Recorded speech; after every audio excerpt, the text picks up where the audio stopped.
سورۃ البقرہ آیت نمبر 102۔ اعوذ باللہ من الشیطان الرجیم، بسم اللہ الرحمن الرحیم۔ وَاتَّبَعُوا مَا تَتْلُو الشَّيَاطِينُ عَلَى مُلْكِ سُلَيْمَانَ، اور یہ بنی اسرائیل ان منتروں کے پیچھے لگ گئے جو سلیمان علیہ السلام کی سلطنت کے زمانے میں شیاطین پڑھا کرتے تھے، اور سلیمان علیہ السلام نے کوئی کفر نہیں کیا تھا، البتہ شیاطین لوگوں کو جادو کی تعلیم دے کر کفر کا ارتکاب کرتے تھے۔ نیز یہ بنی اسرائیل اس چیز کے پیچھے لگ گئے جو شہر بابل میں ہاروت اور ماروت نامی دو فرشتوں پر نازل کی گئی تھی۔ یہ دو فرشتے کسی کو اس وقت تک کوئی تعلیم نہیں دیتے تھے جب تک اس سے یہ نہ کہہ دیں کہ ہم محض آزمائش کے لیے بھیجے گئے ہیں، لہٰذا تم جادو کے پیچھے لگ کر کفر اختیار نہ کرنا۔ پھر بھی یہ لوگ ان سے وہ چیزیں سیکھتے تھے جس کے ذریعے مرد اور اس کی بیوی میں جدائی پیدا کر دیں۔ ویسے یہ واضح رہے کہ وہ اس کے ذریعے کسی کو اللہ کی مشیت کے بغیر کوئی نقصان نہیں پہنچا سکتے تھے، مگر وہ ایسی باتیں سیکھتے جو ان کے لیے نقصان دہ تھیں اور فائدہ مند نہ تھیں، اور وہ یہ بھی خوب جانتے تھے کہ جو شخص ان چیزوں کا خریدار بنے گا آخرت میں اس کا کوئی حصہ نہیں ہوگا، اور حقیقت یہ ہے کہ وہ چیز بہت بری تھی جس کے بدلے انہوں نے اپنی جانیں بیچ ڈالیں۔ کاش کہ ان کو اس بات کا حقیقی علم ہوتا، اور اس کے برعکس اگر وہ ایمان اور تقوی اختیار کرتے تو اللہ کے پاس سے ملنے والا ثواب یقیناً کہیں زیادہ بہتر تھا۔ کاش کہ ان کو اس بات کا بھی حقیقی علم ہوتا۔ وَاتَّبَعُوا مَا تَتْلُو الشَّيَاطِينُ عَلَى مُلْكِ سُلَيْمَانَ، ان آیات میں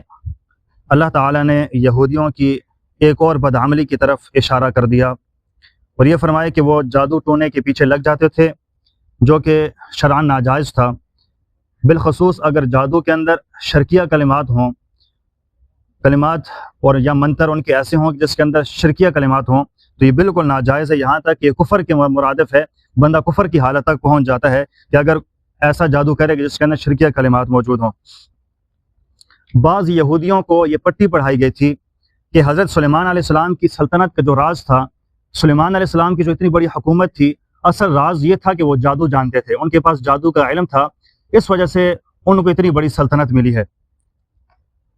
اور یہ کہا کرتے تھے کہ تمہیں جادو سے اس لیے روکا جا رہا ہے تاکہ تمہیں کوئی اقتدار حاصل نہ ہو جائے، تو لوگوں سے یہ کہا کرتے تھے کہ تم بھی جادو سیکھو تاکہ تمہیں بھی وہ سب کچھ اقتدار مل جائے، وہ سارے اختیارات تمہارے پاس بھی آ جائیں۔ اللہ تعالیٰ نے یہاں پر اس بات کی نفی کر دی کہ سلیمان علیہ السلام کوئی جادوگر نہیں تھے،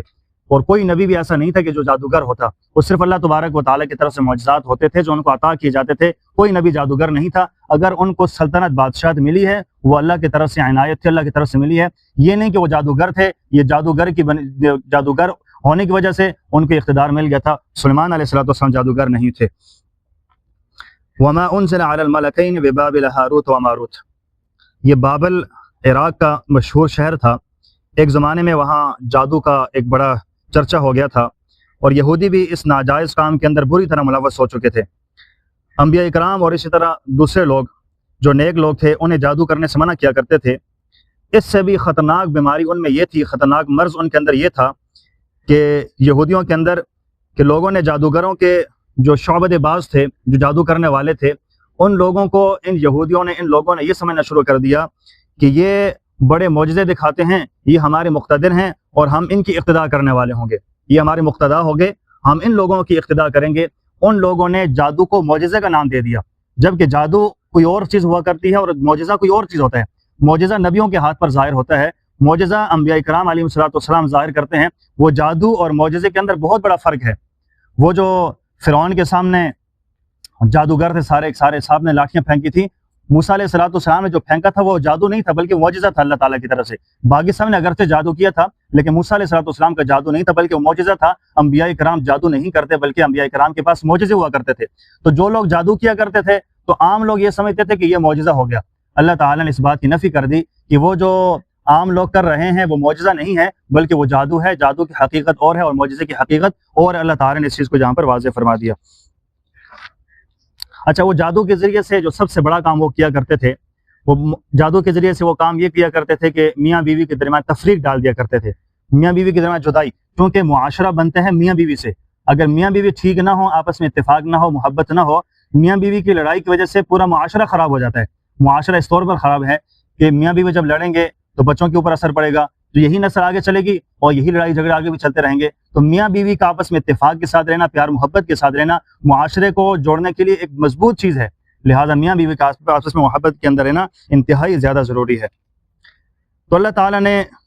اس بات کی نفی کرنے کے لیے کہ معجزہ کوئی اور چیز ہے اور جادو کوئی اور چیز ہے، اللہ تعالیٰ نے 2 فرشتوں کو اتارا تھا بابل مقام کے اندر، 2 فرشتوں کو اتارا تھا، ہاروت اور ماروت کو۔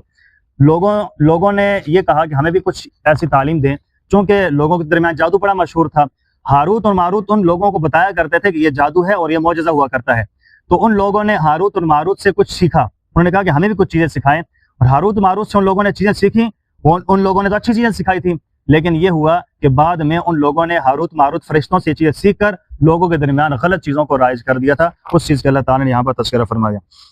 وما هم بضارين به من احد الا باذن الله۔ اصولی طور پر جو ان کی غلطی تھی اس پر متنبہ کیا جا رہا ہے، اور یہ کہ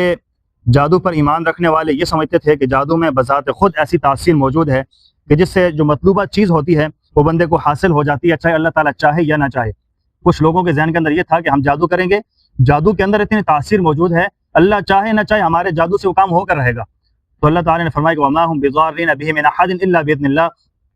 کہ وہ اپنے فعل کے ذریعے سے کسی کو نقصان نہیں پہنچا سکتے الا باذن اللہ، ہاں اگر اللہ چاہے گا، اللہ نے اثر ڈال دیا تو وہ ہو جائے گا، اگر اللہ نے اثر نہ ڈالا تو اس کا کسی قسم کا کوئی فائدہ نہیں ہونے والا ہے،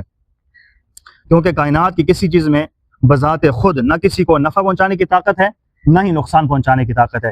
کسی کے پاس کوئی تعویذ ہے، کچھ کلمات پڑھتا ہے، اگر اللہ نے تاثیر ڈال دی تو اس کے اندر تاثیر ہوگی، وگرنہ بذات خود اس کے اندر کوئی تاثیر نہیں ہے، اللہ تبارک و تعالیٰ کی طرف سے اس کے اندر تاثیر آتی ہے۔ اللہ تعالیٰ سے دعا ہے کہ اللہ تعالیٰ ہمیں جادو سے، ان بری چیزوں سے اللہ تعالیٰ ہم سب کو محفوظ فرمائے، اور شریعت محمدیہ صلی اللہ علیہ وسلم کے اوپر اللہ تبارک و تعالیٰ ہم سب کو چلنے کی توفیق نصیب فرما دے۔ صدق اللہ العظیم۔